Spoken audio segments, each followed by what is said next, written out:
eh bien, dans la parole de Dieu, dans Acte 13, versets 27, 28, 29, eh bien, les nations ont accompli ce que Dieu voulait. Même elles ne le savaient pas, voyez-vous. C'est pour ça, aujourd'hui, des fois, les gens, ils font des choses. C'est pour ça que la parole de Dieu nous dit que c'est Dieu qui fait en nous le vouloir et le faire. Mais je pense encore aujourd'hui, il y a des gens qui disent, eh bien, nous, on a construit des églises. Nous, on fait ci, nous, on fait ça. Mais Christ revient bientôt. Mais si Christ revient bientôt, donc il n'est pas en vous. Et la parole de Dieu nous dit, dans Jean 17, verset 5, « Sans moi, vous ne pouvez rien faire. » Alors s'il n'est pas en vous, vous l'attendez. Comment pouvez-vous travailler pour Christ, puisqu'il n'est pas en vous? Donc vous ne pouvez rien faire. La parole de Dieu nous dit que c'est lui, le Seigneur, or le Seigneur c'est l'Esprit. Vous avez vu comment on dit Seigneur? Donc il n'y a pas trois Seigneurs, sinon quand on prie, on ne sait pas quel Seigneur prier. Mais or le Seigneur c'est l'Esprit. 2 Corinthiens 3, 17. Mais le Seigneur il dit que c'est lui qui fait en nous le vouloir et le faire. Et même Jésus en tant qu'homme, pas en tant que Dieu, en tant qu'homme, quand il parlait, ben il disait, je ne fais pas ma volonté, mais je fais la volonté de celui qui m'a envoyé. Alléluia. Donc, aucune personne sur terre ne peut faire la volonté du Seigneur s'il n'est appelé de lui, alléluia. S'il n'a pas le Christ en lui, comme la parole de Dieu nous dit, comme Paul l'avait, dans Galates 2:20, il disait, ce n'est plus moi qui vis, c'est Christ qui vit en moi. Voyez-vous, il ne l'attendait pas, puisqu'il vivait en lui, alléluia. Et celui qui faisait mal à un des disciples, eh ben, il faisait mal à Christ. Voyez-vous, c'est ce qu'il dit le Seigneur sur le chemin de Damas, à Paul.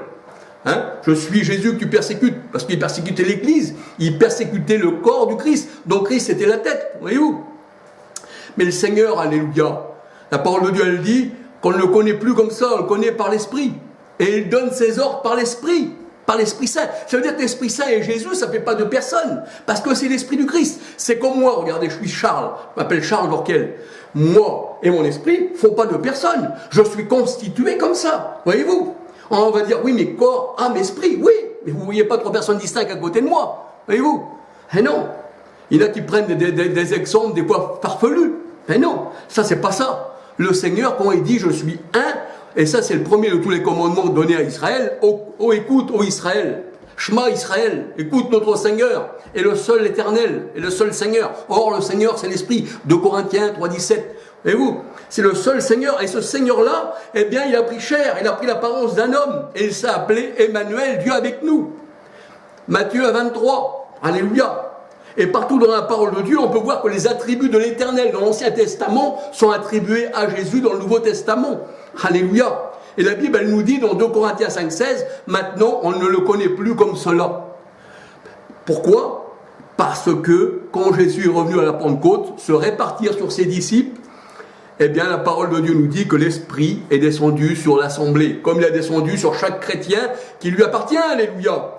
Romains 8, 9 nous dit, celui qui n'a pas l'Esprit du Christ ne lui appartient pas. Voyez-vous, l'Esprit du Christ, Fils, Esprit, Saint-Esprit, c'est pas de personne, c'est un seul Dieu, alléluia, manifesté en chair. Jésus n'a pas dit, voici, moi et le Père, on est deux, moi et le Père, on est un. Jean 10, 30, celui qui n'a pas le Fils n'a pas non plus le Père.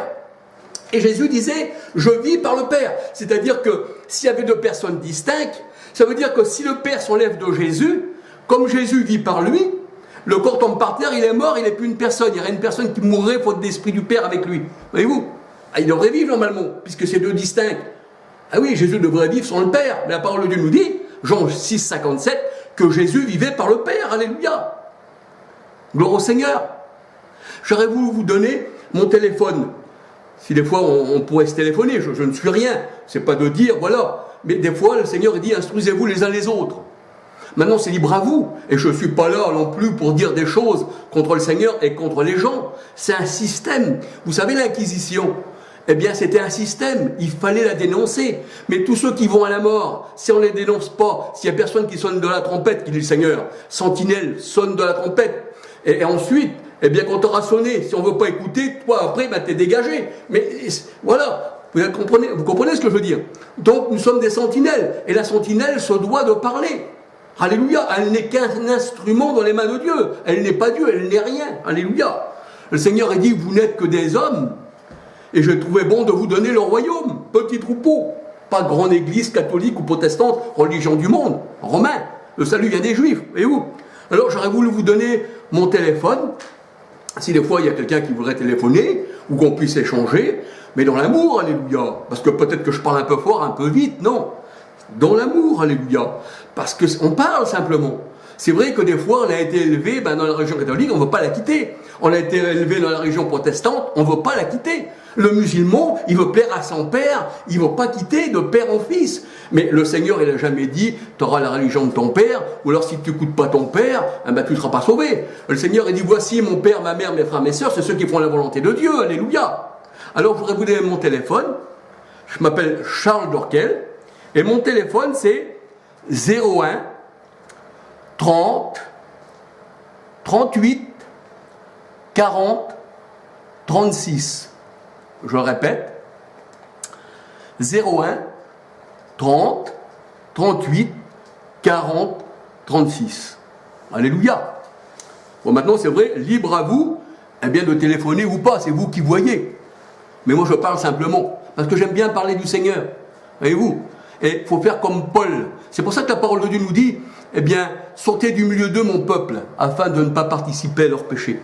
Parce que celui qui s'attache à la prostituée est avec elle une seule chair. Mais celui qui s'attache au Seigneur, voyez-vous que ce n'est pas un Dieu, 3 personnes, est avec lui un seul esprit. 1 Corinthiens 6, 13 à 19. Et nous savons qu'il demeure en nous, la parole de Dieu nous dit, 1 Jean 4, 13, par l'esprit qui est en nous. Et la parole de Dieu nous dit, dans 1 Corinthiens 12, 13, nous sommes tous abreuvés et baptisés d'un seul esprit. Pourquoi? Parce que Dieu est esprit et qu'il n'y a qu'un seul Dieu. Jacques 2, 19 nous le dit, tu crois qu'il n'y a qu'un seul Dieu, tu fais bien. Voilà, c'est-à-dire si tu crois qu'il y en a 3, tu fais mal. Et 1 Corinthiens 8, 4, 5, 6 nous dit, pour le monde, il y a plusieurs dieux. Il y a plusieurs divinités. Mais pour nous, il n'y a qu'un seul esprit, un seul Dieu. Alléluia. Manifesté en Christ. Alléluia. Voyez-vous? Alors c'est vrai qu'il y en a qui disent que Jésus n'est pas Dieu. Mais alors comment que Jésus pourrait vivre en Paul? Parce que Paul il disait, c'est pas moi qui vis, c'est Christ qui vit en moi. Galates 2, 20. Voyez-vous? Et même Paul le disait dans Galates verset 1 à 22, je crois, un truc comme ça. Eh bien, il disait, son ministère, il l'a pas reçu d'un homme, mais il l'a reçu de Christ. Donc, s'il l'a pas reçu d'un homme, mais il dit qu'il l'a reçu de Christ, donc Christ, eh bien, c'est Dieu. Parce que Dieu était en Christ, et Jésus vivait par le Père. Et Jésus disait, la parole que je vous fais entendre, c'est pas ce corps, c'est pas cette chair-là qui parle. Non, parce que ça, c'est l'homme. Je suis le fils de l'homme. Le fils de Dieu, ça, la chair. Mais celui qui est en moi, ben, c'est lui qui parle. Celui qui m'écoute, le Seigneur, il dit, eh bien, écoute celui qui est en moi. Et le Seigneur a dit, celui qui m'honore, ben, honore celui qui est en moi, honore le Père.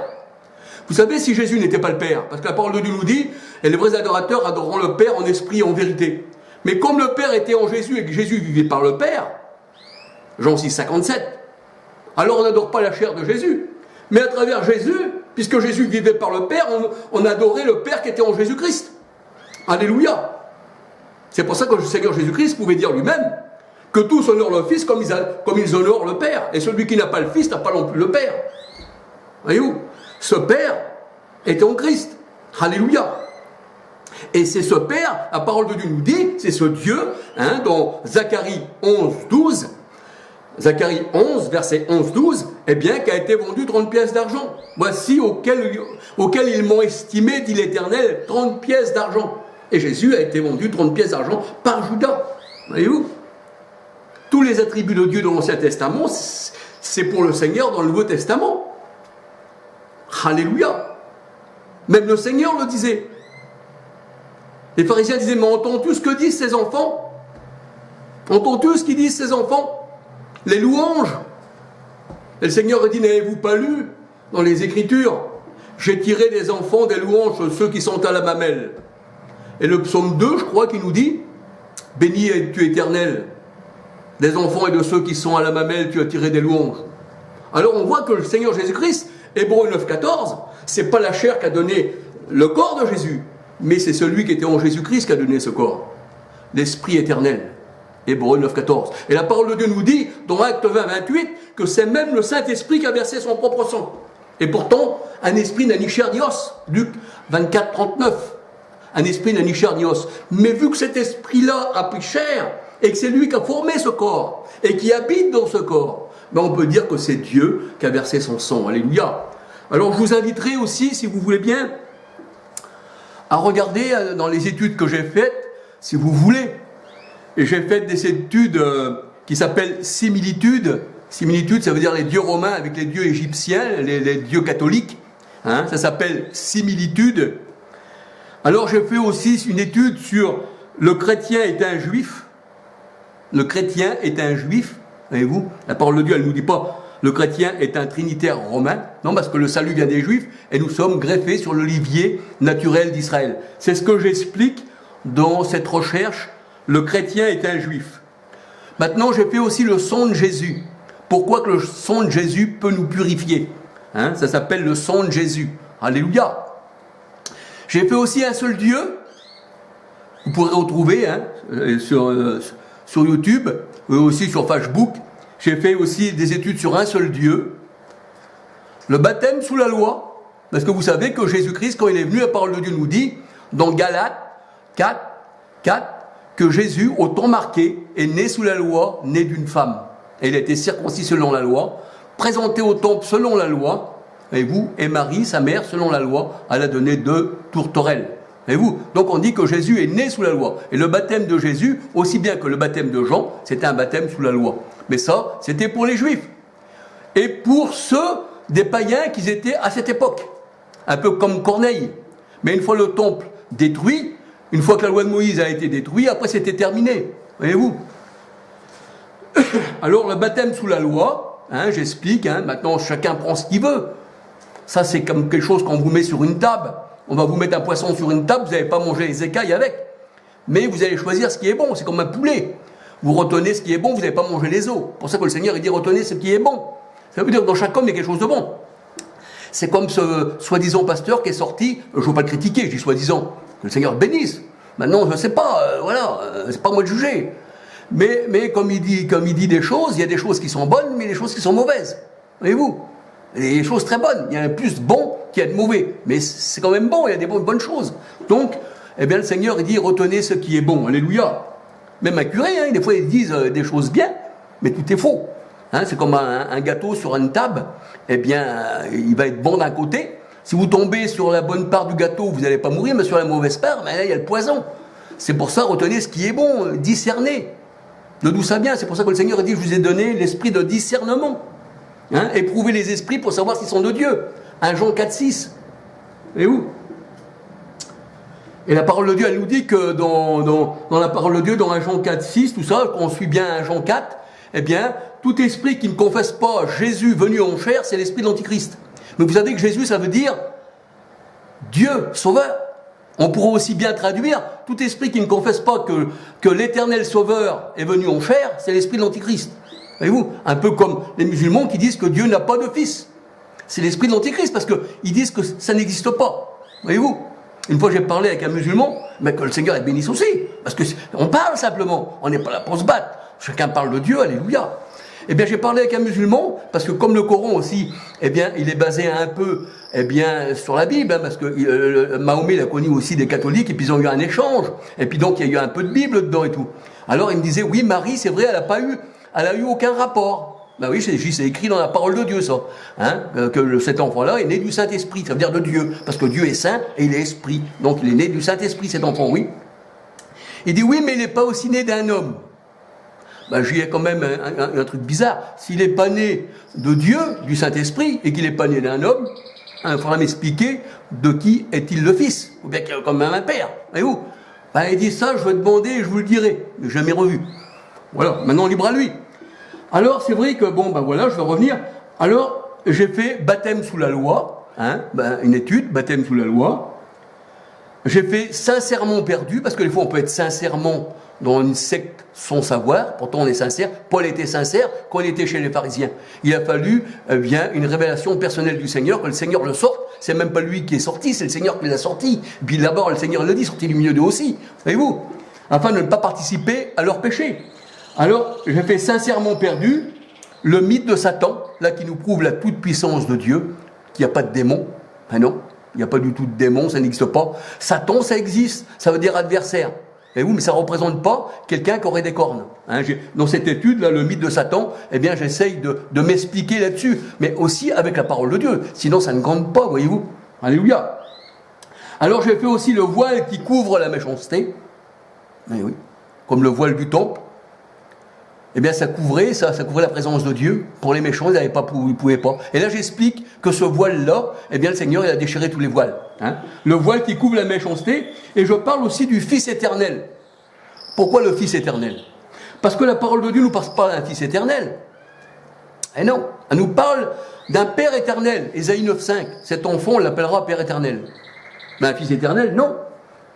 Alors les gens ils disent que ce Fils-là, il est éternel comme le Père est éternel. C'est comme si que je dirais, moi, je suis sans commencement de jour, je suis éternel, mais mon Fils aussi, il a sans commencement de jour et éternel. Elle serait où la filiation? Pour appeler quelqu'un mon Fils, il faudrait qu'il sorte de moi, il faudrait que ce soit moi qui le conçoit. Hein? Là, Jésus était conçu selon la chair, hein, pas selon l'esprit, c'est ce que je veux dire. Hein? Qui le conçoit, et là, il y aura un début.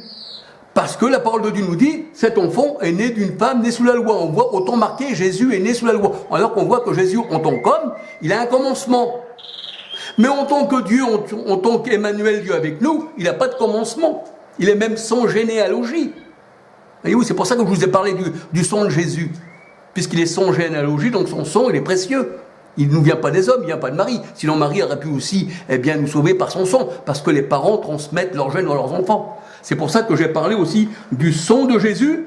Et là, je vous ai parlé du voile qui couvre la méchanceté aussi.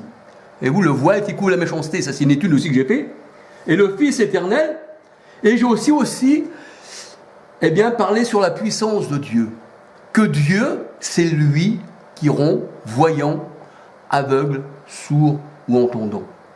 Exode 4, verset 11. La parole de Dieu nous dit que c'est Dieu qui abaisse, c'est lui qui élève. Le Seigneur, il dit, même sur les païens, c'est moi qui leur a donné un esprit d'égarement. Eh oui.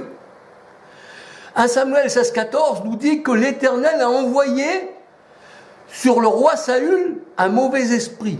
Et Saül délirait. Deutéronome 28, 28 nous dit que l'Éternel a envoyé sur le monde un esprit de délire. Le Seigneur, il dit, même sur les homosexuels, c'est moi qui leur a donné selon leur cœur. Afin qu'ils commettent avec hommes des choses infâmes et avec femmes des choses infâmes. Bon, la femme, c'est pas trop marqué ça pour la femme, mais maintenant on sait que la femme c'est ça. Donc on peut dire que c'est l'Éternel qui châtie les nations. Le Seigneur il dit c'est moi qui rend riche, c'est moi qui rend pauvre. C'est moi qui abaisse, c'est moi qui élève. Le Seigneur il dit le monde, c'est moi qui leur a fermé les yeux. Je leur ai bouché les oreilles afin qu'ils ne puissent pas comprendre la parole. Mais le Seigneur, il dit à vous, vous avez des yeux pour voir, des oreilles pour entendre, parce qu'il vous a été donné de connaître le mystère du royaume des cieux. Mais à ceux du dehors, à ceux de l'Église, vie et lumière, à Constantin, je suis obligé de le dire. Vous savez, Paul, il dit, je n'ai jamais flatté personne, mais je vous ai toujours dit la vérité en face. Eh bien, c'est ça. Il ne faut pas flatter. Celui qui flatte, il flatte le péché. Mais nous, on ne veut pas flatter le péché. Non, on veut consoler les cœurs. Tous ceux qui sont égarés, tous ceux qui sont dans ces religions-là, on veut en parler. Parce que le Seigneur nous a mis à cœur. Mais les hommes, les femmes de toutes ces religions, on doit les respecter. En tant qu'hommes et femmes, oui. Le Seigneur, il le dit. D'ailleurs, on reconnaîtra que vous êtes mes disciples à l'amour que vous avez. Ben oui, le Seigneur n'a pas dit, on reconnaîtra que vous êtes mes disciples avec la croix que vous aurez aux oreilles ou autour du cou. Ah non, les nazis l'avaient aussi. Et on sait qu'ils ont tué je ne sais pas combien de personnes. Ce n'est pas un symbole qui fait de nous un enfant de Dieu. Ce qui fait enfant de Dieu, une personne, c'est qu'il est né de nouveau, qu'il appartient au Seigneur. Et que maintenant, il ne marche plus selon des règles, mais selon l'amour. Voyez-vous ? Quand le Seigneur Jésus est venu, eh bien, le Seigneur, il dit qu'il nous a libérés de tout fardeau, de toute contrainte. Il a enlevé la loi de Moïse. Eh oui, elle n'existe plus. Et même la parole de Dieu nous dit que s'il y a seulement un qui ferait la loi de Moïse, Galates 5, verset 4, il est déchu de la grâce. Et Galates 2, 21 nous dit eh bien que si on serait sous la loi de Moïse, eh bien Christ c'est mort en vain. Et où? Alors ça c'était pour les Juifs. Romains 3, 19, 20. La loi était pour les Juifs. Et vous savez que la loi de Moïse, Jésus n'appelait jamais dans sa parole, il disait jamais aux pharisiens ma loi. Il disait il est écrit dans votre loi. Ben, on comprend pourquoi. Parce que dans 1 Timothée 1, 9, 10, la parole de Dieu nous dit la loi elle a été donnée pour les homosexuels, pour les voleurs, pour les outrageux, pour les idolâtres, pour les parjures, pour les sectes. Mais comme Jésus n'était pas parjure, qu'il n'était pas idolâtre ni homosexuel, il ne pouvait pas dire il est écrit dans ma loi. C'était la loi pour ceux qui étaient comme ça. Voyez-vous? Et c'est pour ça que le Seigneur, il a enlevé cette loi-là. Romains 10,4, Christ est la fin de la loi pour tous ceux qui croient. Vous savez, quand vous présentez vos enfants, comme le faisaient les Juifs avant, comme Jésus a été présenté, il était né sous la loi, né d'une femme née sous la loi, Galates 4,4. Et il était circoncis selon la loi. Luc 2, quand vous lisez Luc 2, on voit que Jésus, eh bien, il a été circoncis, il a été présenté au Seigneur selon la loi. C'était tous les mâles, tous les premiers-nés. Mais aujourd'hui, ceux qui se disent pasteurs, ils prennent les enfants et les présentent. Mais le Seigneur, il dit, un seul commandement, tu mets les gens en malédiction. Voyez-vous? Ça, c'est la malédiction. Mais le Seigneur, il dit, vous n'êtes pas en malédiction. Parce que la loi pour vous n'existe plus. La seule loi, c'est l'amour. Voici tous les commandements, c'est la parole de Dieu qui me le dit. On va regarder dans la parole de Dieu. C'est dans Romains. C'est dans Romains qu'il est écrit que la loi, elle accomplit les prophètes. Tous les prophètes. Il n'y a plus de commandements. L'amour, elle accomplit, eh bien, tous les prophètes. Ça, c'est la loi de l'amour. C'est la loi de Christ. Alléluia. Alors, il est dit là, dans Romains,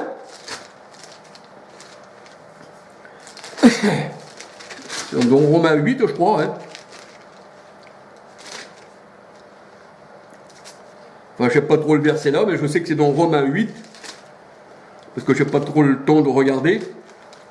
La parole de Dieu nous dit que... Ah non, pardon, c'est pas Romains 8, vous voyez, je me trompe des fois, c'est vrai qu'on n'a pas tout en tête non plus. C'est dans Romains 12. Romains 12, versets 8 à 10. Voilà, c'est pas Romains 8, c'était Romains 12, versets 8 à 10. Ne devez rien à personne, si ce n'est de vous aimer les uns les autres, car celui qui aime les autres accomplit la loi. C'est pour ça que la loi de Moïse accomplit, c'est l'amour. Et pour l'amour, il n'y a plus de loi. Mais vous, si vous êtes amour, vous ne serez pas volé.